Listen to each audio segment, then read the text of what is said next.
परमात्मा पाप कर्म दंड को भी काट सकता है। अभी तक जिस भी संत व महापुरुष से मिले, उन्होंने यही बताया कि पाप कर्म फल भोगने से ही समाप्त होगा। वो प्रभु कौन है जो पाप कर्म को काट देता है, वो काल के बंधन से छुड़वा देता है। उसका क्या नाम है, पूजा की विधि क्या है? कृपया अवश्य सुनिए जगत गुरु तत्वदर्शी संत रामपाल जी महाराज के अमृत वचन। तुम्हारे प्रारब्ध में लिखा है, ये दंड तुम्हें भोगना पड़ेगा, इसको कोई विश्व में काट नहीं सकता। ये तुम्हारी किस्मत में लिखा हुआ निर्धारित अंक है।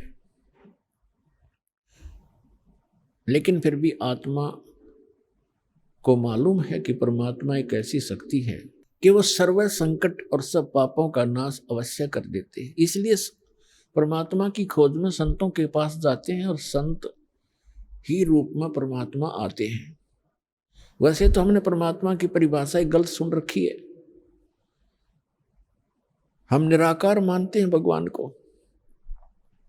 तो साधु कहते हैं, कबीर साहब कहते हैं कि पर्वत पर्वत में फिरा, कारण अपने राम, राम जैसे संत मिले जिन सारे सब काम। परमात्मा के लिए भटक रहा था, कहीं पर्वत पर कहीं गुफाओं में,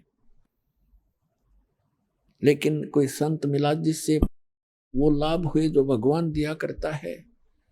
तो वो संत नहीं, वो स्वयं परमात्मा ही होते हैं। और ये परमात्मा आते रहते हैं अपनी प्यारी आत्माओं को परमात्मा में आस्था बनाए रखने के लिए। उनको सतमंत्र दे जाते हैं, कुछ अपने आशीर्वाद से उनकी बैटरी चार्ज कर देते हैं, पुण्य बना देते हैं, और ताकि उनके ऐसे दुख दूर कर देते हैं वो सोच भी नहीं सकते। फिर उनकी आस्था भगवान में दृढ़ हो जाती है। यही कारण रहा कि अभी तक हम परमात्मा परमात्मा कहते आए और भगवान से डरा करते, सर्व सुख पूर्व में परमात्मा से चाहा करते थे। आज से 50-60 वर्ष पहले वर्षा होती नहीं थी, होती थी भगवान से अर्ज करते थे तो वर्षा होती थी। कोई दुख भी होता तो हम अपने झाड़ फूक जंतर से ही मंत्र से कोशिश किया करते थे। इसलिए भगवान आते थे और ये दुख सभी प्रकार के परमात्मा दुख दूर कर सकता है, कर ही देता है। इसलिए परमात्मा जगह जगह आकर प्रकट हो जाते थे, उस क्षेत्र में अपनी महिमा बना जाते थे और उनकी महिमा बहुत वर्षों तक चलती रहती है। उन्होंने इस परमात्मा की आस्था हमारे हृदय में यहाँ इस कलयुग तक बनाकर रखनी थी। तो नल और नील परमात्मा के चरणों में पहुंचे, आशीर्वाद मात्र से स्वस्थ हो गए। ऐसे हो गए जैसे कभी उनका दुख था ही नहीं, किसी प्रकार का कोई कष्ट इनको नहीं हुआ। फिर उनकी आस्था दृढ़ होगी। खड़ा होकर कहा कि हम बड़े दुखी थे, गुरुदेव की कृपा से हम सुखी हो गए। हमने तो मान लिया था कि आजीवन कष्ट उठाना पड़ेगा, लेकिन हमें नहीं पता था कि पृथ्वी पर परमात्मा आए। इस तरह के वहां उपस्थित भक्तों को जो सत्संग सुनने के लिए गए थे सबको बताया, औरों का भी दृढ़ हुआ विश्वास। तो उन्होंने, परमात्मा ने बताया, बेटा सत्संग में सेवा जरूर करनी चाहिए, इसे बहुत पाप कटते हैं और आप तो बहुत पापों से ग्रस्त हो और आपको कुछ सेवा करनी चाहिए हाथ से। पुण्यात्मा, हमारे कई प्रकार के पाप कर्म हैं। कुछ ऐसे पाप हैं जो परमात्मा गुरुदेव के दर्शन से कटेंगे, कुछ ऐसे पाप हैं जो आशीर्वाद से दूर होंगे, कुछ ऐसे पाप कर्म हैं जो धर्म दान करने से ही आपको राहत मिलेगी, कुछ ऐसे पाप होते हैं जो हाथ से सेवा करने से ही आपको राहत मिलेगी, और कुछ इस प्रकार के आपके पाप कर्म हैं जो परमात्मा की भक्ति मंत्र जो दिए जाते हैं, सतनाम और प्रथम और मंत्र, इनसे ही कटेंगे। तो ये सारा कुछ मिलाकर एक ट्रीटमेंट है आत्मा को स्वस्थ करने का और सतलोक में जाने का और यहाँ भी भौतिक लाभ प्राप्त करने का। तो ये सारा कंप्लीट कोर्स करने से ही आपको पूर्ण लाभ प्राप्ति होगी। तो उन्होंने पक्का दृढ़ निश्चय कर लिया कि जितने भी यहाँ रोगी, बूढ़े, वृद्ध, बहन, भाई, माता, भाई, पिता जो बुजुर्ग आते हैं, उनके बर्तन साफ करते, उनके, क्योंकि परमात्मा के दरबार में दुखी ही ज्यादा जाते थे। कोई रोगी था, कोई कोढ़ी था, और कोई किसी बीमारी से ग्रस्त था, कोई भूतों का सताया, कोई देवताओं पितरों का सताया हुआ वहां जाते थे, तो वो क्या करते थे, बर्तन ले जाते थे, बेले, थाली, गिलास। उस टाइम कांसी के हार्दिक कांसी धातु थी, और कांसी धातु का गिलास होते, बेला होते, थाली, वो अवश्य डूब जाता है, पानी पर तैरता ही नहीं। तो उसमें ऐसा साधन था कि पहले बर्तनों को या कपड़े धोने होते तो पानी में भिगोया करते, घंटा 2 घंटा, उनका वो मैल गल जाता, फिर साफ करा करते रेती बर्तनों को रेत रात से। तो वो क्या करते थे, गंगा यानी दरिया के किनारे बैठ जाते थे, उन बर्तनों को भिगो के, कपड़े होते कपड़ों को, और 1 घंटा 1.5 घंटा एक वृक्ष के नीचे बैठ कर भगवान की चर्चा करते थे। और भी बैठ जाते भक्त, और सत्संग में सुने हुए वचनों पर डिस्कशन किया करते थे कि हमारे साथ ऐसा दुख था, परमात्मा ने आशीर्वाद दिया, हम स्वस्थ हो गए। और भी आपस में चर्चा करते थे, हमें भी ऐसे कष्ट था, यहाँ आते हमें ये राहत मिली, ऐसा ऐसा सुख हुआ, परमात्मा आए हुए हैं, भगवान, ये तो मुनिंदर नहीं, भगवान समझो।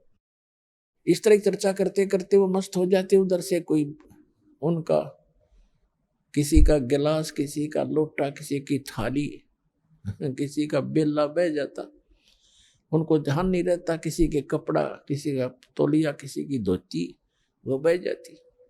और वो बेचारे मांझ मूंझ का जो इकट्ठे करके लिया कर रख देते, उठा लो अपने अपने। अब किसी की थाली नहीं, किसी का बेला नहीं, किसी का गिलास नहीं, तो कहते भी हमारा ये नहीं मिला, हमारा ये नहीं मिला।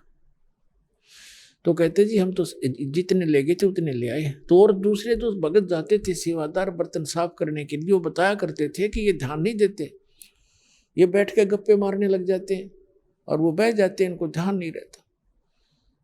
तो उन्होंने आखिर में ये शिकायत परमात्मा तक पहुंचा दी कि जी आप अपने जो 2 भक्त हैं, ये इनको हमने मना भी कर लिया कि आप सेवा रहने दो, कि सेवा ना करो, हमारे तो गिलास कहाँ से लाए इतनी दूर जंगल से, गांव में जा करके, हम तो दुखी हो जाते हैं, हमने यहाँ 2-4 दिन रुकना है, सत्संग है।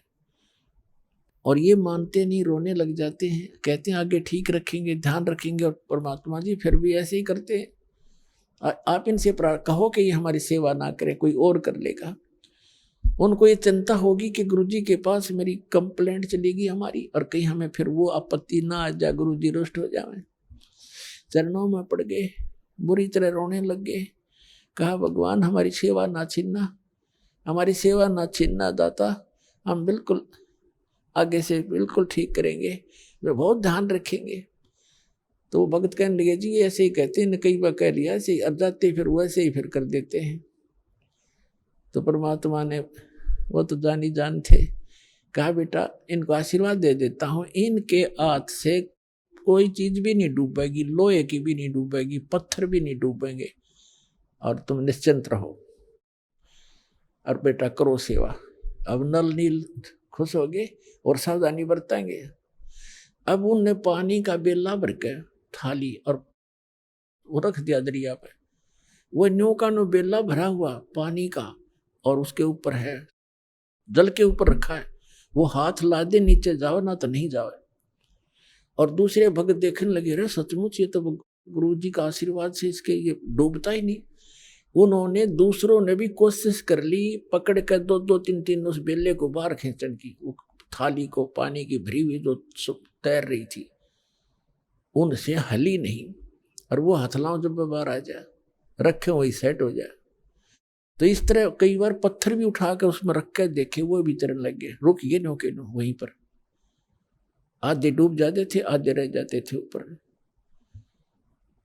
तो इस तरह के उनके वरदान परमात्मा ने दे दिया, वह समस्या समाधान करने के लिए कि ये सेवा भी नहीं छोड़ना चाहते, इनको सचमुच ये दिक्कत है ही। तो दोनों का बीच बिचाड़ा कर दिया। और ये फिर कहाँ जाकर बात बनी। अब उधर से समुद्र के ऊपर पुल बनाने की आवश्यकता पड़ी श्री रामचंद्र जी ने, और समुद्र पर पुल बनाना कोई बालकों का खेल है। श्री रामचंद्र जी कहते 3 दिन तक घुटनों पानी में खड़ा रहा, समुद्र से याचना करता रहा, प्रार्थना करता रहा, मुझे रास्ता दे, जल्दी मुझे रास्ता दे सागर राज। मैं बहुत दुखी हूं और ऐसे ऐसे मैंने अपनी पत्नी को छुड़वा के लाना। तीसरे दिन जब उसने देखा कि समुद्र टस से मस नहीं हो रहा है, लक्ष्मण से कहा कि मेरा अग्नि बांध दे, इस समुद्र को फूंकता हूं। ये रावण का संग पाकर अभिमानी हो गया है। अब उसने निकाल के तीर फूकना के लिए छोड़ना चाहा अग्निबाण, तभी समुद्र विपर रूप बनाकर बाहर आ गया। श्री राम से कहने लगा कि भगवान ऐसा अनर्थ ना करो, यदि आपने जल को फूक दिया, मुझे फूक भी दिया, तो ये गड्ढा बन जाएगा, आप फिर भी सफल नहीं हो सकोगे इसमें से जाने के लिए, और बहुत बड़ा संसार बसा हुआ जीव जंतु, आपको पाप लगेगा। ऐसा काम करो कि लाठी भी ना टूटे और सर्प भी मर जा। भगवान श्री रामचंद्र जी ने कहा कि फिर ऐसा कौन सा उपाय है बताइए। आपकी सेना में ये नल्लील और भी पहुंच गए वहां पर, फिर तो सारे जंगल में जितने रहा करते थे कुछ सब इकट्ठे हो गए, लाठी ले गए। ये भी वहां गए हुए थे उस सेना में। विपर रूपधारी समुद्र ने कहा कि आपकी सेना में नल और नील नाम के दो ऐसे कारीगर भी हैं, वह शिल्पकार भी थे, जैसे मकान बनाने वाले। दो ऐसे सैनिक हैं आपकी सेना में, उनके हाथों में उनके गुरुदेव द्वारा दी गई ऐसी शक्ति है कि पत्थर भी तैर जाएंगे। कोई वस्तु नहीं डूबती, वो पत्थर रख, कोई चीज रख दें तो वो तैरती रहती है, और चाहे उसके ऊपर कितना बलशाली व्यक्ति खड़ा हो जाए वो डूबती नहीं, ताकतवर वजनदार। तो श्री राम ने कहा भी नल नील को बुलाओ। नल नील आए, उनसे कहा कि भी एक ट्रायल दो, अपनी कोई पत्थर रख कर दिखाओ, आपके हाथों में करामात बताई हमने और हमें जरूरत है यहाँ पुल बनाने की। नल और नील दोनों अभिमान में आगे, ये मारा जीव ने। उसने सोचा कि यदि हम अपने गुरु जी को याद करेंगे, मंत्र तंत्र करेंगे, अपना मंगलाचरण, तो श्री रामचंद्र जी ने सोचेंगे ये तो कहीं भगवान की स्तुति करके इन्होंने शक्ति प्राप्त की है। यानी अभिमान आना था, ऐसे ही काम बिगड़ा करता है, किसी प्रकार भी हो जाए गड़बड़। उन दोनों ने उस दिन तुरंत पत्थर उठाए। अहम था उस दिन, उन्होंने वैसे तो पत्थर उठा कर रखा करते थे, कोई कुछ भी चीज रख देते। उस दिन उनके अंदर एक विशेष दोष था मन में, इसलिए फेल हो गए। पत्थर उठाए रखे, दोनों के डूब गए। अब उनको तो कॉन्फिडेंस था कि अवश्य तैरेंगे, और लाइट आ गए, फिर दूसरे भी डूब गए, फिर लाइट आ गए, वह भी डूब गए। अब श्री रामचंद्र जी समुद्र की तरफ देख रहे थे, मानो ये कहना चाहते हैं कि आप झूठ बोल रहे थे।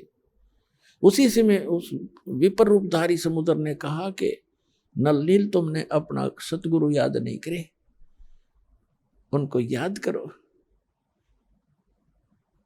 तो उनका बात याद आएगी। फिर उन्होंने परमात्मा को याद किया, और वो तो आना ही था, क्योंकि श्री रामचंद्र भी दुखी, रावण का अंत आए लिया था, उसकी टिकट भी कटवानी थी, और वहां आए क्योंकि ब्रह्मा विष्णु महेश भी उसी के तो बच्चे हैं परमात्मा के। सूक्ष्म वेद में कहा कि राम कृष्ण सतगुरु सहजादे और भक्ति हेतु न हुए पियादे। उस परमात्मा के ही बच्चे हैं, ये भी सहजादे हैं, हमसे अच्छी आत्माएं हैं ब्रह्मा विष्णु महेश। तीनों देवा कमल दल बसे, ये ब्रह्मा विष्णु महेश, और प्रथम इनकी वंदना फिर सुन सतगुरु उपदेश। तो परमात्मा अपने बच्चों के दुख को देखता है। श्री राम के दुख को देखकर वहां पहुंचना ही था, और नहीं आते, क्योंकि नलनील का अगर से काम बन जाता तो उन्होंने आना ही नहीं था। उन्होंने रजाई न्यों बख्शी थी, पर हम कर्म ही ने बिगाड़ देते अपनी सारी कहानी को। तब देखा कि सामने परमात्मा आ रहे हैं, मुनिंद्र ऋषि आ रहे हैं। कुदरती नजर पड़ी सैनिकों की, उन्होंने कहा कि ये ऋषि जी आ रहे हैं, कौन है? नलनील कहने लगे ये तो हमारे गुरुदेव आ गए, देखो हमारी पुकार सुन ली। और इतने में परमात्मा निकट आ गए। नल और नील ने चरणों में प्रणाम किया। श्री राम और लक्ष्मण और सभी ने हनुमान तक आके उनके चरणों में नमन किया। तब श्री रामचंद्र जी ने कहा कि ऋषिवर, आपके इन बच्चों के हाथों में आज वो शक्ति नहीं रही, मेरा दुर्भाग्य है, और मुझे आवश्यकता है कि समुद्र पर पुल बना के मैं लंका में जाऊं, रावण सीधी बातों से नहीं मान रहा, उससे युद्ध करना पड़ेगा और सीता को छुड़वाऊं। भगवान दया करो मुझ पर। जब आप अपने बच्चों को, अपने शिष्यों को शक्ति दे सकते हो, मेरे पर भी दया करो, कोई वरदान दो, मुझे भी मेरा ये कठिन कार्य सुलभ करो। तो परमात्मा ने कहा कि अब इनके हाथों में यह शक्ति रहेगी भी नहीं, क्योंकि इनके अंदर अभिमान छा गया। अब परमात्मा कहते हैं कि जैसे माता गर्भ को रखे यतन बना और ठेस लगे ते अक्षीण होए, तेरी ऐसे भक्ति जावे। जैसे किसी बहन को, बेटी को गर्भ रहा हो, अब वही जानती है उस गर्भ की कीमत को। रात्रि के समय भी, करवट लेते समय भी ये सोचती है, भगवान कहीं मेरे बच्चे के दाब ना लग जा। रात को भी ऐसे चिंता से उठकर बैठती है, कहीं करवट ना ले ली गई हो। ऊंचे नीचे में पैर रखते समय भी सोचती है, कोई वजन उठाती है तब भी ध्यान रखती है, ताकि मेरा गर्भ रूपी लाल सफल हो और मुझे बच्चा प्राप्त हो। तो परमात्मा कहते हैं ऐसे आपको जिस दिन से मंत्र प्राप्त हुआ है, उस दिन से आपकी आत्मा के अंदर भक्ति रूपी ये लाल गर्भ प्रारंभ हो गया है। और इसको इतना सतर्क रहना पड़ेगा, आपने इसको ऐसे रखना पड़ेगा जैसे माता गर्भ को रखे यतन बना और ठेस लगे तो अक्षीण होए, तेरी ऐसे भक्ति जावे नसावे। तो उन्होंने भक्ति नाश किया, गुरु जी की से आस्था हटी, अभिमान घर कर गया। अभिमान इस जीव का सबसे बड़ा शत्रु है। अहंकार के अंदर जीव मार खाता है, और जीव क्या कि अहंकार से यहाँ प्रधानमंत्री बना हो, चाहे सारी पृथ्वी का राजा हो, 1 मिनट में अधरंग पैरालिसिस हो जा, बांका मुंह हो जा, हाथ उठे नहीं, माखी मुंह में गब्बड़े और लकड़े, खा कभी मान इसका मट्टी का।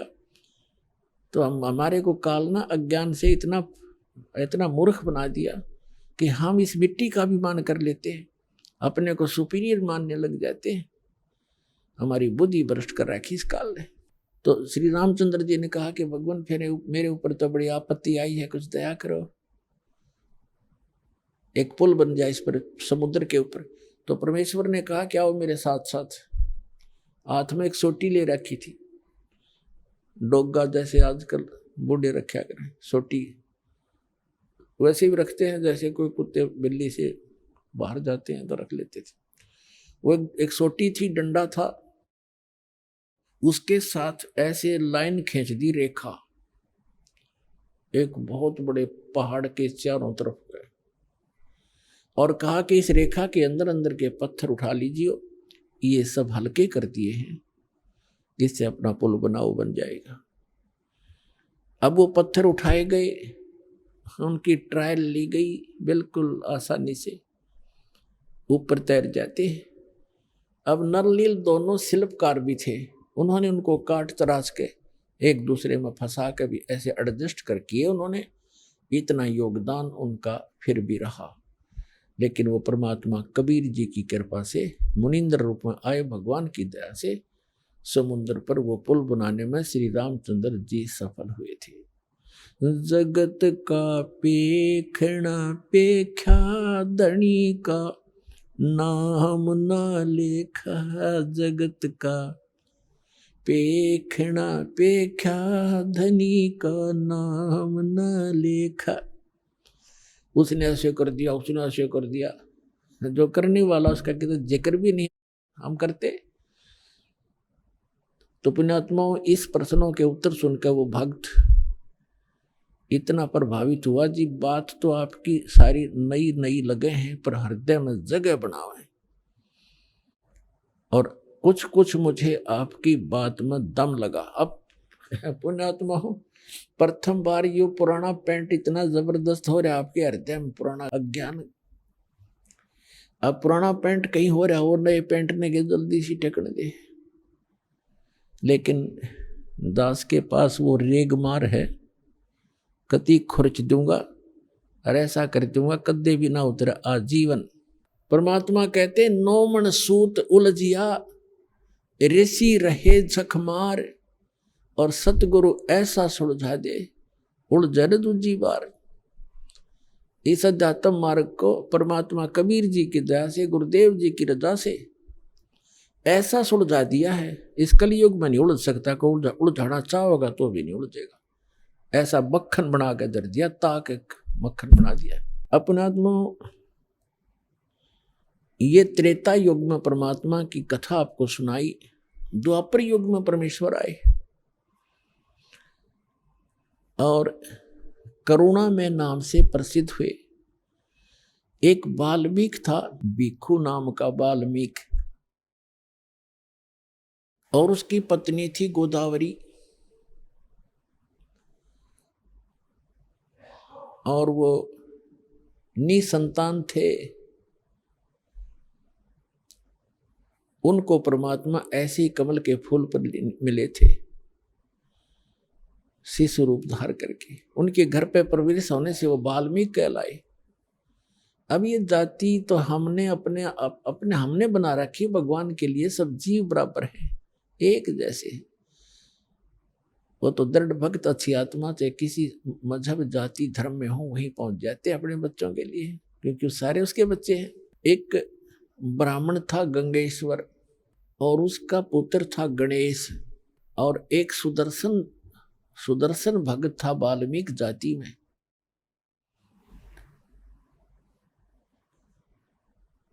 वो परमात्मा का भक्त बना जब करुणा में नाम से आए हुए थे, सुदर्शन नाम का एक भक्त। और उधर से वो गणेश नाम का जो ब्राह्मण का लड़का था, वो भी कबीर परमेश्वर का शिष्य हुआ। और द्वापर युग में ब्राह्मण की कीमत बहुत ज्यादा होती थी, तो गंगेश्वर नाम का जो ब्राह्मण था वो इस बात से घना दुखी था कि मेरा बेटा ब्राह्मण का लड़का एक वाल्मीकि का चेला बन गया, मेरी तो इज्जत का नाश कर दिया इसने। उसने परमात्मा को भी बहुत भला बुरा कहा, अपने पुत्र को भी बहुत घना प्रताड़ित किया। फिर वो बच्चा मान्या नहीं, वो उनका एक परम भक्त बना। और उधर से जो सुदर्शन नाम का वाल्मीकि जाति में जन्म था जिस बच्चे का, वो भी उसने परमात्मा का ज्ञान समझा और स्वीकार किया। और उसके माता पिता, सुदर्शन के माता पिता बहुत विरोध किया करते थे। वो श्री विष्णु जी के पुजारी थे और परमात्मा के उस ज्ञान को उन्होंने नहीं माना, लेकिन सुदर्शन जी ने बहुत अच्छे तरह से समझा। एक दिन क्या हुआ कि सुदर्शन जी ने बहुत प्रार्थना की और कहा, भगवान मुझे वो लोक दिखा दो जहां जिसकी आप चर्चा किया करते हो। परमात्मा बोले, बेटा जो मैं बता रहा हूं सो विश्वास कर ले भाई, गुरु के वचन पर विश्वास करना चाहिए। अच्छा जी, जैसे आपकी इच्छा। लेकिन वो जान गए कि इसके हृदय में जो वस्तु है, इसके डिमांड है, वह पूरी ना होगी तो यू नहीं मानेगा। तो परमात्मा ने कहा ठीक है। एक दिन परमात्मा बैठे थे, चल तुझे सतलोक दिखाऊं। अगर जी ले चलो। उनको सतलोक ले गए। एक रूप में वही बैठे हैं, वो उनकी आत्मा को लेकर सतलोक ले गए। 3 दिन और 3 रात तक वो लड़का बेहोश पड़ा रहा, सुदर्शन। अब उधर से उसके माता पिता को पता चला कि ऐसे ऐसे वो करुणा में, करुण कहा करते परमात्मा। करुण ने पता नहीं क्या जंतर मंत्र कर दिया और मेरे बच्चे को बेहोश कर दिया। अब परमात्मा की माता पिता के पास भी जाकर उलाने देने गई वो उसकी माता सुदर्शन की, कि तेरे बेटे ने मेरा बेटा मार दिया, इसने पता नहीं कि जंतर मंत्र कर दिया। उसकी माँ समझाने लगी करुण जी को, करुणा में जी को, कहने लगी बेटा तूने क्या कर दिया। उसके लड़के का इकलौता पुत्र था, अब उसका भी नहीं पता था इस बात का। वो भी आ गई वहां शोक व्यक्त करने के लिए, और भी इधर उधर के लोग इकट्ठे हो गए। डॉक्टरों को दिखाई, झाड़ फूक करवाने लगे, कुछ नहीं हुआ। तो तीसरे दिन परमात्मा उसको लेकर वापस आए।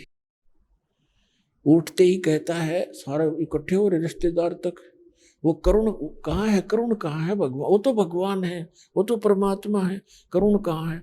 उठकर चल पड़ा, परमात्मा के घर पहुंच गया। अब घर वालों को तो खुशी हुई कि चलो हमारा बालक जीवित हो गया, कुछ भी कहता रहो। और उस दिन के बाद उस सुदर्शन जी का ऐसा दृढ़ विश्वास हो गया कि ये भगवान उतरे, ये एक आम वाल्मीकि नहीं है, व्यक्ति नहीं है। तो कहने का तात्पर्य दास का है कि पुण्यात्माओं, जैसे महाभारत के युद्ध के समय श्री कृष्ण जी में प्रवेश करके काल ने गीता का ज्ञान दिया, और श्रीमद् भगवत गीता के अंदर आपने बहुत पढ़ा हुआ है, यानी काल भगवान ने कहा कि अर्जुन तू युद्ध कर ले, तुझे पाप नहीं लगेंगे, तू तो निमित्त निमित्त मात्र है, ये सब मैंने मार रखे। और फिर ये भी कहा कि यदि तू युद्ध में मारा गया तो स्वर्ग प्राप्ति होगी, और यदि युद्ध में जीत गया पृथ्वी का राज भोगेगा, तेरे दोनों हाथों में लड्डू। महाभारत का युद्ध जैसे तैसे काल ने डरा धमका कर अर्जुन तैयार कर लिया, और महाभारत का युद्ध हो गया। उसके बाद युधिष्ठिर जी को पांडव का जो बड़ा था पांडव, उसको राजगद्दी पर बैठा दिया। उसमें करोड़ों बहनें विधवा होगी, कई करोड़ अनाथ बालक हो गए, उनके बच्चे बेटा बेटी। 18 करोड़ व्यक्ति सैनिक मारे गए, तो उनकी कितनी पत्नियां विधवा हुई होंगी और कितने बच्चे अनाथ हुए। युधिष्ठिर राजगद्दी पर बैठ गया। अपने आत्माओं, परमात्मा कहते हैं, मन तू पावेगा अपना किया रे, भोगेगा अपना किया रे। अपना कर्म का भोग तुझे भोगना पड़ेगा जब तक परम संत की शरण में नहीं आएगा।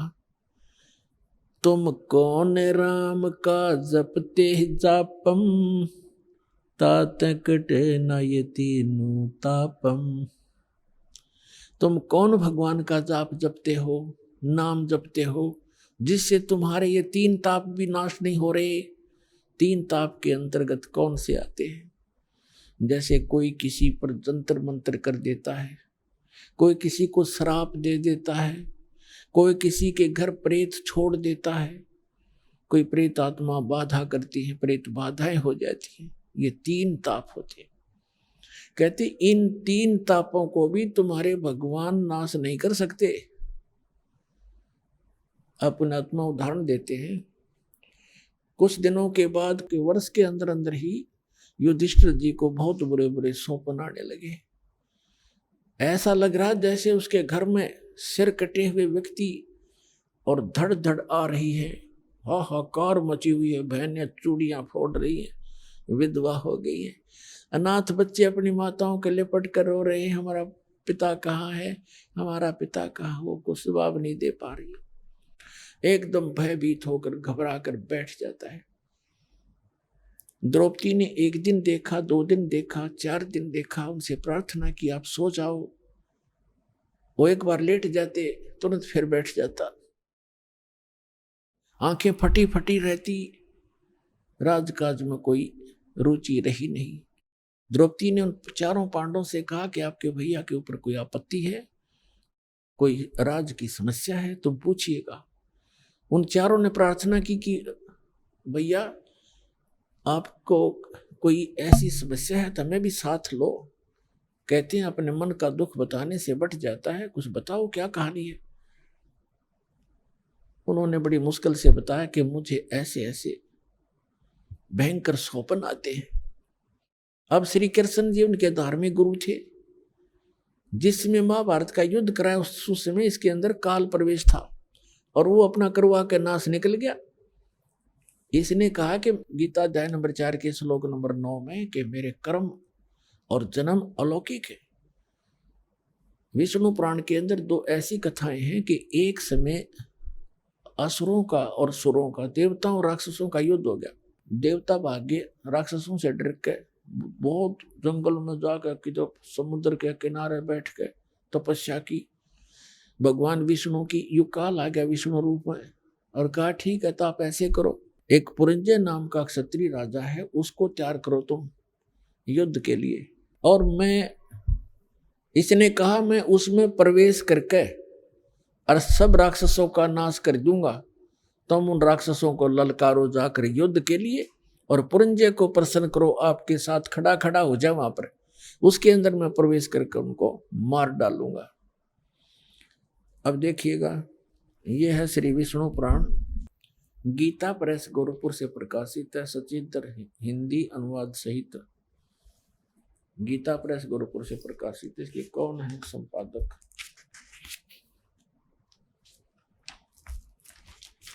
इसके संपादक हैं मुनीलाल गुप्त, अनुवादक है मुनीलाल गुप्त, और गीता प्रेस गोरखपुर से प्रकाशित है। इसके 233 पृष्ठ पर दिखाते हैं आपको। ये है चतुर्थ अंश,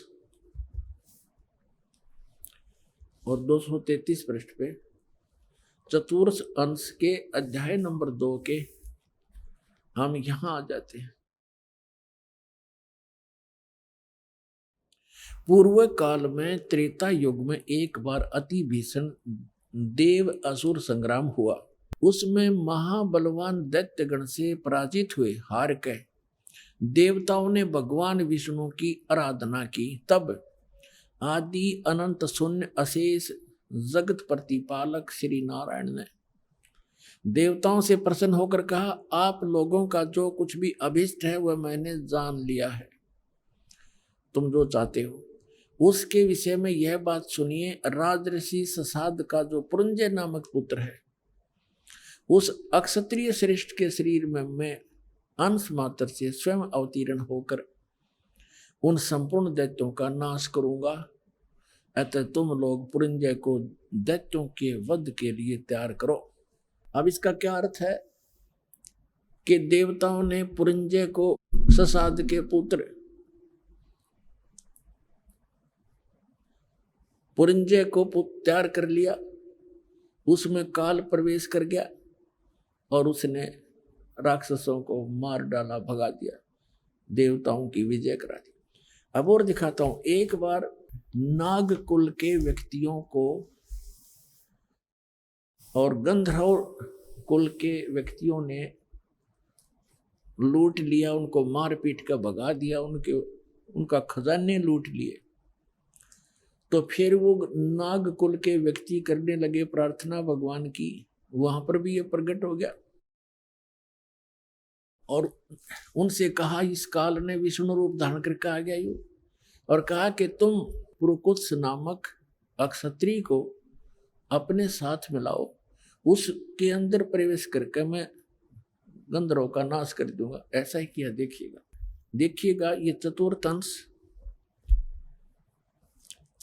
और तीसरा अध्याय श्री विष्णु पुराण 242 पृष्ठ पे, यहां देखिएगा तीसरा अध्याय। यहां से पूर्व काल में रसातल में मोने नामक 6 करोड़ गंधर्व रहते थे। उन्होंने समस्त नाग कुल के प्रधान रतन और अधिकार छीन लिए थे।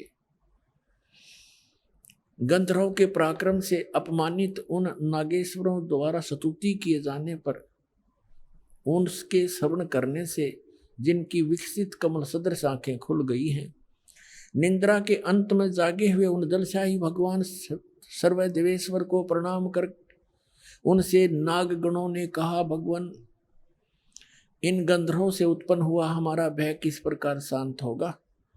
तब आदि अनंत रहित भगवान पुरुषोत्तम ने कहा, युनासव के पुत्र मानधाता का जो पुरुकुत्स नामक पुत्र है, उसमें प्रविष्ट होकर उसमें प्रवेश करके, प्रेत की तरफ प्रवेश करके मैं उन संपूर्ण दुष्ट गंधर्वों का नाश कर दूंगा। तो इसके कर्म इस प्रकार अलौकिक हैं। ऐसे ही इसने श्री कृष्ण में प्रवेश करके गीता जी का ज्ञान दिया, और बाद में श्री कृष्ण जी को तो पता भी नहीं मैंने गीता जी में बोलिया क्या था। तो पुणात्माओं, ऐसे ये जुल्म करता है और उसका पाप और पुण्य जीव के सिर पे रख देता है। अब जो दास प्रसंग सुना रहा आपको कि उन सब ने सोचा कि भी हम अपने गुरु जी के पास चले, क्योंकि श्री कृष्ण जी उनके धार्मिक गुरु थे और गीता का ज्ञान देते समय ये काल इनमें प्रवेश करके श्री कृष्ण जी में सारा ज्ञान कह गया और उनको लड़ा के मार दिया आपस में। जब तक महाभारत का सर्वनाश नहीं हो लिया तब तक श्री कृष्ण के शरीर में प्रवेश रहा। उसके निकलते श्री कृष्ण जी थे। महाभारत में एक प्रमाण आता है, गीता प्रेस गोरखपुर से प्रकाशित द्वितीय खंड महाभारत के अंदर 667 पृष्ठ पे है कि अर्जुन ने फिर बाद में जब श्री कृष्ण जी से कहा कि आप यहाँ से जाने वाले हो और हम विजयी हो चुके हैं, राज प्राप्त हो गया है, आप कुछ सत्संग करके जाना और उस सत्संग में वो ज्ञान सुनाना जो आपने महाभारत के समय गीता का ज्ञान दिया था। श्री कृष्ण जी कहते हैं कि अर्जुन तुम बड़ा श्रद्धाहीन है, बड़ा बुद्धिहीन है, तूने उस ज्ञान को याद क्यों नहीं रखा। अर्जुन कहता मैं भूल गया उस ज्ञान को, तूने उसको ज्ञान को याद क्यों नहीं रखा, तू बड़ा श्रद्धाहीन है, तू बड़ा बुद्धिहीन है, तेरी बुद्धि अच्छी नहीं है। अब मैं उस ज्ञान को ज्यों का त्यों नहीं बता पाऊंगा, क्योंकि उस समय मैंने योग युक्त होकर वो ज्ञान बोला था। ये तो फिर वो बाद में तुक्के लावा था श्री कृष्ण जी। जैसे एक प्रेत किसी में बढ़ के बोल देता है, बाद में उस आत्मा को पता नहीं मैंने क्या बोला था, और ही बताते हैं आपने ऐसे बोला था, ऐसे कहा था, तो बाद में फिर वो कहने लग जाता है कि मैं ऐसे बोला, ऐसे बोला, उसको पता कुछ नहीं होता। अब जब श्री कृष्ण जी कहते मुझे तो याद नहीं, मैं उसको दोहरा नहीं सकता ज्यों का त्यों, और तूने क्यों नहीं याद रखा बुद्धिहीन। पुण्यात्मा दास ये सत्संग कर रहा है और आप कोई प्रथम बार सत्संग सुनने आया तो 20% याद रहेगा आपके, और वो भी कुछ दिनों के बाद। और मुझसे कभी सुन लेना तभी सुना दूंगा यदि मैंने अपने होश हवास में बोल रखा है। और जब ये कहना कि मैं योग युक्त होकर ये बोला था ज्ञान, जब तक युद्ध का आमने सामने सैनिक खड़े वही कलेजा हिल जाए आदमी का, वहां योग युक्त हो गए तो अब पीस ऑफ माइंड था, तब योग युक्त होने में क्या बिजली गिरे थी उसके। तो नहीं, श्री कृष्ण जी ने वो ज्ञान नहीं बोला था। तो इस प्रकार ये काल ऐसे कर्म करता है। तो जब श्री कृष्ण जी के पास वो पहुंचे पांडव, तब श्री कृष्ण जी थे, वो काल नहीं था। तब श्री कृष्ण जी ने कहा कि तुमने जो महाभारत के युद्ध में बंधुघात किया है, भाई मारे, चाचे ताऊ मार दिए, गुरुजी मार दिए द्रोणाचार्य जैसे, और करोड़ों बहन विधवा होगी, वो पाप दुखी कर रहा है युधिष्ठिर को, क्योंकि जो राजपद पर बैठा उसको प्रथम लपेटेगा।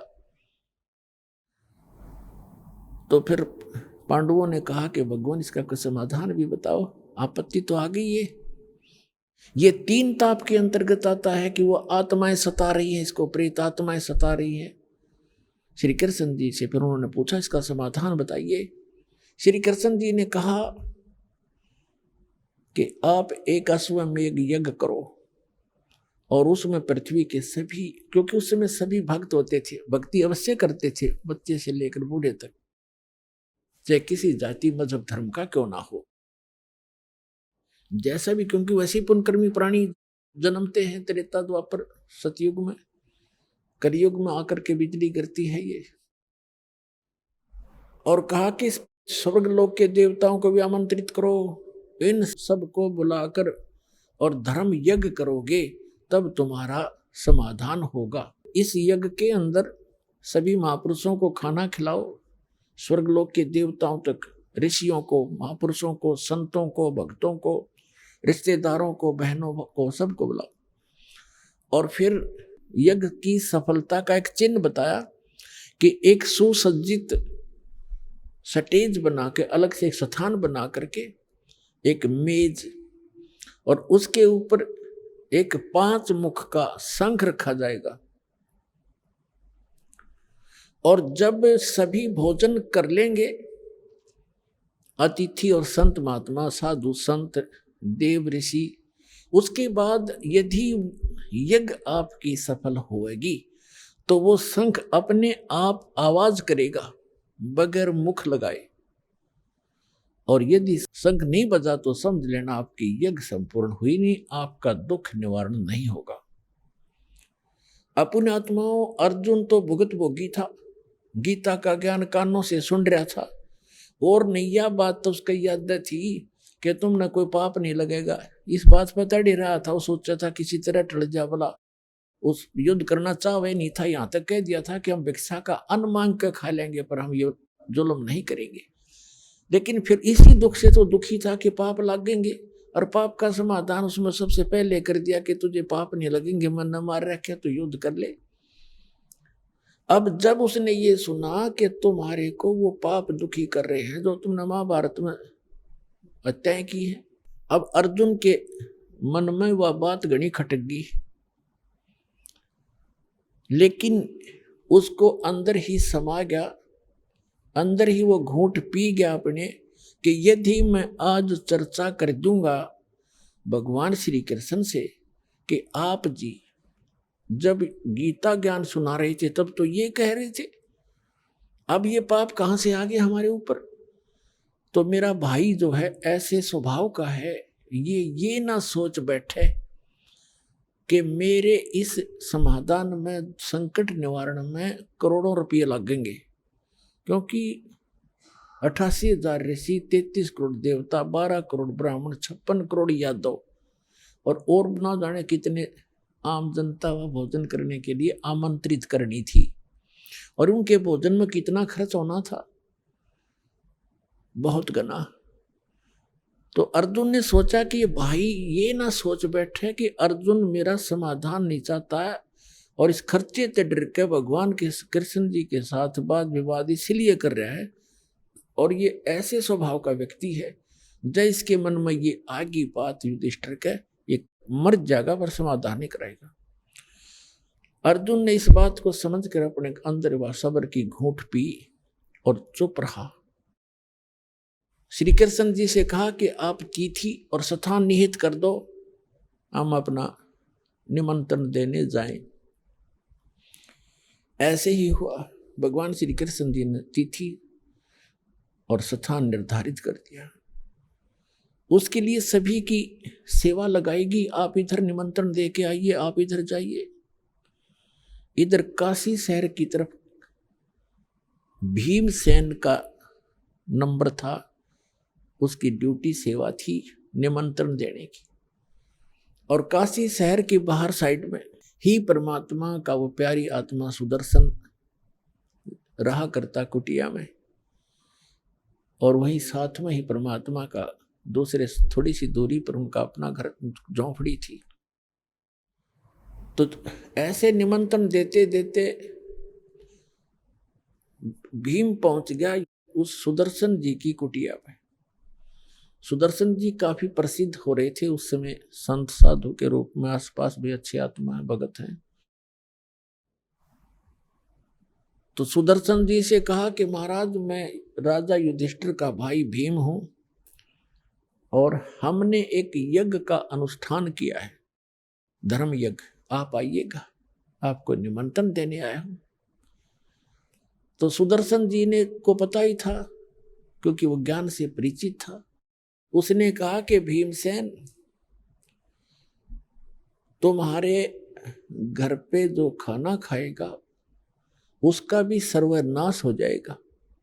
तुम इतने अपराधी व्यक्ति हो, तुमने अपने सुख के लिए करोड़ों बहनों को विधवा कर दिया और करोड़ों बच्चों को अनाथ कर दिया, और आज तुम सुख की इंतजार करते हो, तुम्हें सुख सपने में भी नहीं हो सकता, ऐसा जुल्म कर रखा है, तुम महाअपराधी हो। अपने आत्मा भगत तो वही होता जो साची को है, और मुझे बुलाना है तो मुझे जो यज्ञ तुम करने जा रहे हो, ऐसी 100 यज्ञ कभी कर रखी हो, उन 100 यज्ञ का संकल्प मुझे दे दो, वो पुण्य दो मुझे, तब तुम्हारे घर जाकर मैं रोटी खा सकता हूं, इतना पाप लगा मुझे। अब भीमसेन कहने लगे, पहलवान था, कहने लगा भगत बाबा जी तूने आना हो तो आना, और ज्यादा बकवाद ना करे, युद्ध ऐसे नहीं जीता हमने एक के मारू था 4 पड़े थे, गधा के सामने को टिकने वाला नहीं था, और मुझे अपने भाई से डर लगता ना, तेरी अभी टीटवी दबा देता मैं। ऐसे अपशब्द बोल रहा, को बोल तू। अब भगत जी शांत हो गए, अकी बोलूंगा जी पीट भी देगा पहलवान। सुदर्शन जी चुप हो गए, नीचे गर्दन कर ली। भाई भी राजा है, कह के कर देगा, कहनी थी वह कह दी। आ गया भीम, ना ये ना आना होता कि तेरे बिना यज्ञ पूर्ण नहीं होगी। हमारे साथ भगवान श्री कृष्ण भी तो हैं, वो श्री कृष्ण जी ने सोपरी मान रहे थे। अब क्या हुआ कि उस यज्ञ का निश्चित समय आ गया और सभी 33 करोड़ देवता, 88,000 ऋषि, 12 करोड़ ब्राह्मण, 56 करोड़ यादव श्री कृष्ण जी के वंशज द्वारका से चलकर आ गए। और ना जाने कितने भक्त, आसपास के जन साधारण आगे भोजन, अब भंडारा शुरू हो गया। सबने भोजन खा लिया और शंख टस से मस नहीं हुआ। युधिष्ठिर जी ने कहा कि भगवान अब क्या रहा, होगी हमारी यज्ञ पूर्ण के नहीं? यह शंख तो बजा ही नहीं, शंख के बजे बिना यज्ञ संपूर्ण नहीं हो सकती। तब उसने कहा कि भगवान आपने भी भोजन खा लिया और ये 33 करोड़ देवता, 88,000 ऋषि, 12 करोड़ ब्राह्मण, चारों वेदों के कंठस्थ याद करने वाले, इन्होंने भोजन खा लिया और फिर भी शंख नहीं बजा। भगवान हमारे पाप ज्यादा है, किसी का दोष नहीं, हमने बहुत जुल्म कर रखा है, सचमुच ये शीघ्र से खत्म होने वाले नहीं है। तो उधर से क्या हुआ, श्री कृष्ण जी ने कहा कि युधिष्ठिर इस शंख को बजाने वाला नहीं आया। युधिष्ठिर जी ने पूछा भगवान ऐसे ऐसे महापुरुष यहाँ बैठे हैं, स्वर्ग लोग के देवता भी आगे हैं और आप जी ने भोजन कर लिया, अब कौन है ऐसा महापुरुष आपसे बढ़कर? श्री कृष्ण जी ने कहा कि सुदर्शन नाम का एक सुपच है, वाल्मीकि है, वाल्मीकि जाति में जन्मे थे, नाम सुदर्शन था। जैसे आजकल हरिजन कह देते हैं, शेड्यूल कास्ट कह देते हैं, उसे सुपच कहा करते थे। कि उस सुदर्शन को आमंत्रित नहीं किया तुमने महात्मा को। आइए अब हम उन श्रद्धालुओं के अनुभव जानते हैं जो जगत गुरु तत्वदर्शी संत रामपाल जी महाराज जी से दीक्षा प्राप्त कर चुके हैं तथा उनके द्वारा बताए गए भक्ति मार्ग पर चल रहे हैं। सर नमस्कार। नमस्कार सर। सर क्या नाम है आपका? मेरा नाम चंद्राम कुमार बालियान है जी। सर कहाँ से आए आप? उत्तर प्रदेश, जिला मुजफ्फरनगर, गांव सोरम से आया हूँ जी। सर संत रामपाल जी महाराज जी की शरण में आने से पहले आप क्या भक्ति साधना करते थे? हम शिव जी के व्रत रखते थे जी, पीरों पे भी दीवा बालते थे जी, और वैसे भी कृष्ण में भी आस्था थी जी, देवताओं पे भी दीवे बालते थे जी। सर जब आप भक्ति साधना कर ही रहे थे तो फिर आप संत रामपाल जी महाराज जी की शरण में क्यों गए? संत रामपाल जी महाराज की शरण में यह जी, जब हम हुक्का बीड़ी पीते थे बैठ के लड़कों में, तो वहाँ से हम परमात्मा का जिक्र करते थे। वे लड़के निगेटिव सोच का वैसे जिक्र करते थे, वैसी बातों का जी। तो फिर मैं ये परमात्मा की ज़्यादा बात धरता था जी उनके आगे, तो मैं इस बात को हटाते थे। बोला हुक्का पी तू, तो आगे की बताओ जा ज़्यादा। तो मैं जब हुक्का पीते थे जी, मैं बोला अगर तुझे परमात्मा चाहिए तो उन्होंने कहा कि हमें तुझे एक पुस्तक देंगे और वह पुस्तक मतलब उसे पढ़ना, उससे आपको देख परमात्मा पहचानोगे क्या आप। तो उन्हें भी ये नहीं पता था कि ये परमात्मा मतलब रामपाल जी महाराज ने इसके बारे में क्या जानकारी लिख रखी है, उन्होंने तो वैसे ही मंगा ली वह। तो उन्होंने मुझे दी जी वह, घर पे मैंने पुस्तक पढ़ी। उस पुस्तक को मैं जैबर भी पढ़ता था, ऐबर ही मेरी आत्माओं में एक अलग ही निखार आता था जी लगता था पढ़ के।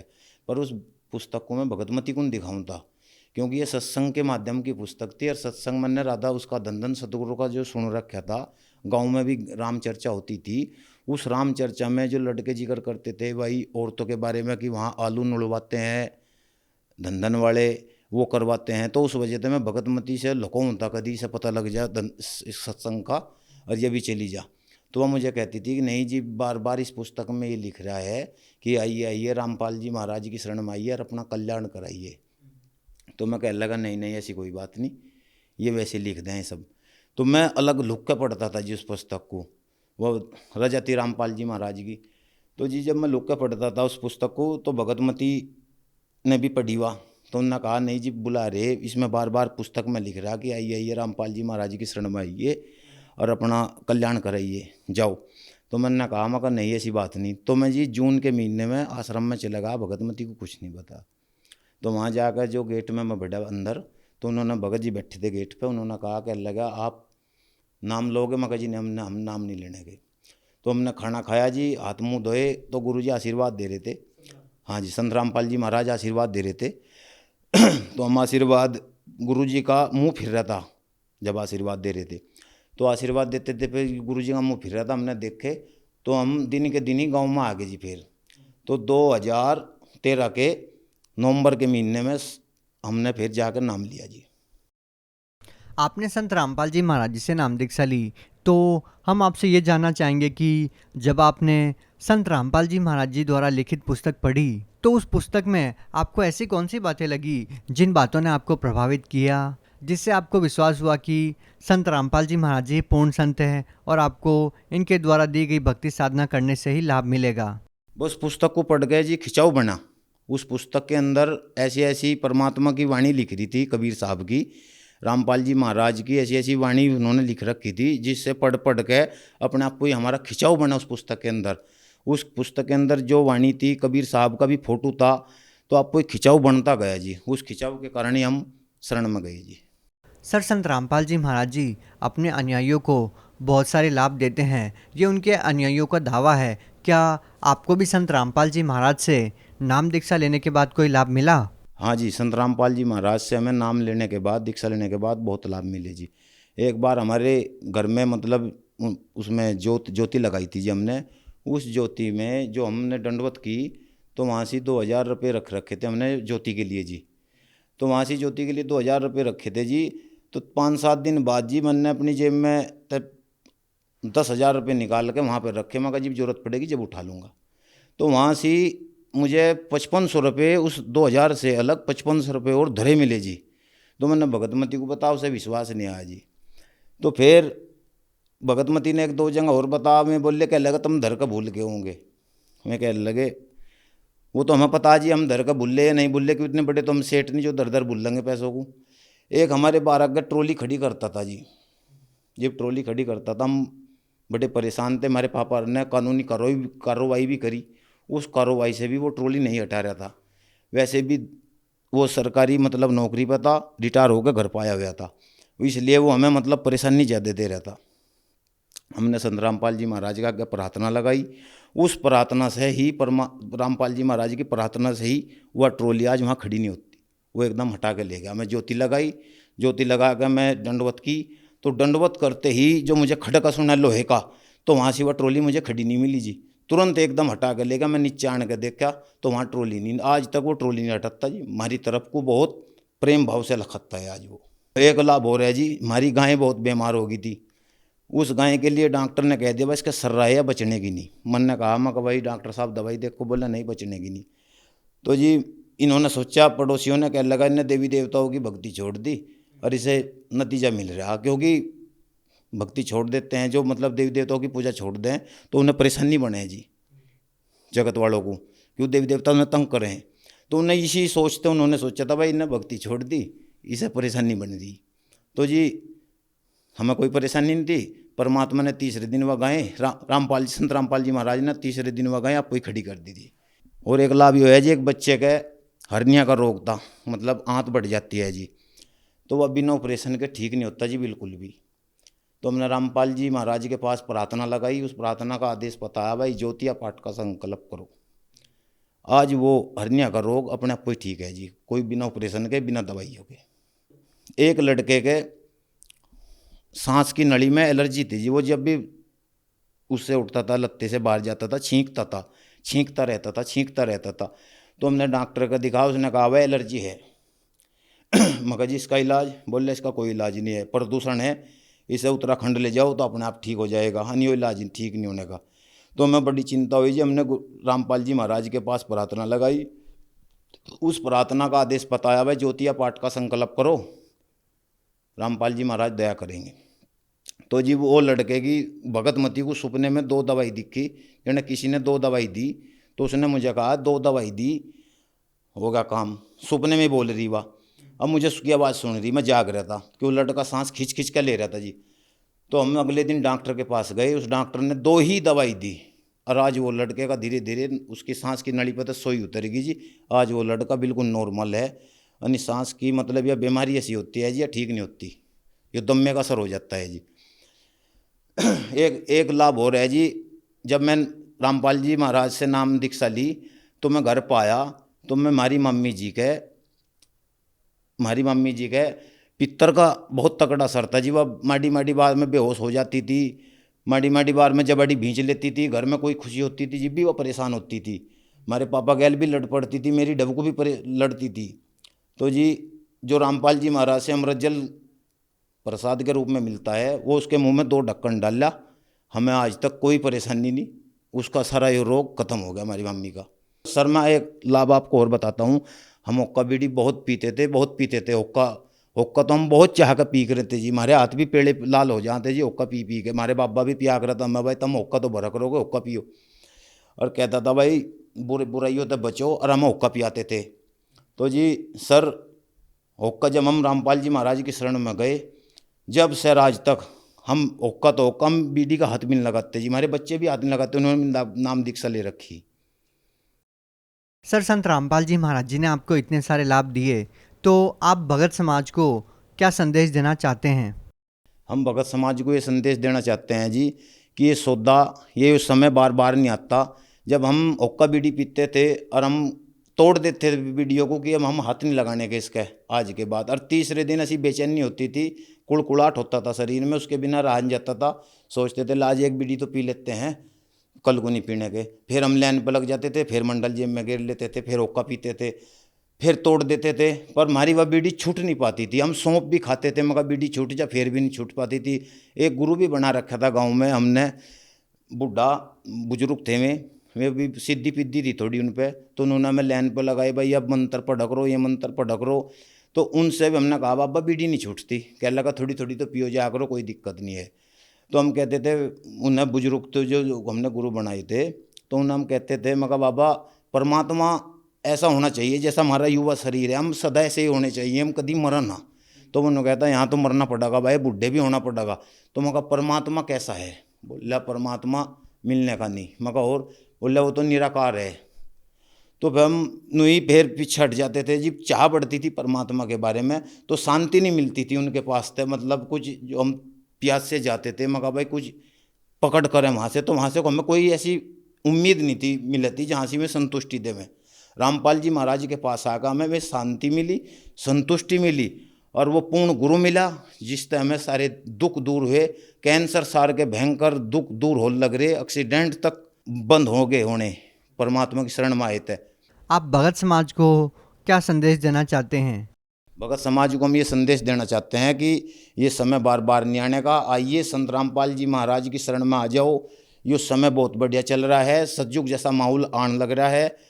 परमात्मा समय समय बार बार ये मौका नहीं देते, ये बहुत पुण्यकर्मी प्राणियों को ये समय मिलता है। अपनी मतलब आओ और अपना कल्याण करवा लो परमात्मा की शरण में आने के। ये रामपाल जी महाराज कोई आम आदमी नहीं है, इनके शब्द में पावर है, वह पावर है जो सिर पर हाथ धरते हैं आत्मा को शांत कर देते हैं, उनके विकार खत्म कर देते हैं।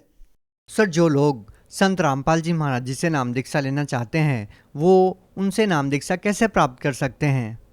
जो लोग संत रामपाल जी महाराज से जुड़ना चाहते हैं, गांव-गांव में आज छतरी लगी हुई है, उस पर जो टीवी चलता है, टीवी पे चैनल आते हैं, उनमें परमात्मा संत रामपाल जी महाराज का जो प्रोग्राम आता है, सत्संग आता है, उस पर एक पीली पट्टी आती है, उस पीली पट्टी पे नंबर चलते रहते हैं, उन नंबरों पे फ़ोन करो, नाम दीक्षा लो और अपना कल्याण करवाओ। जी धन्यवाद। सत्संग।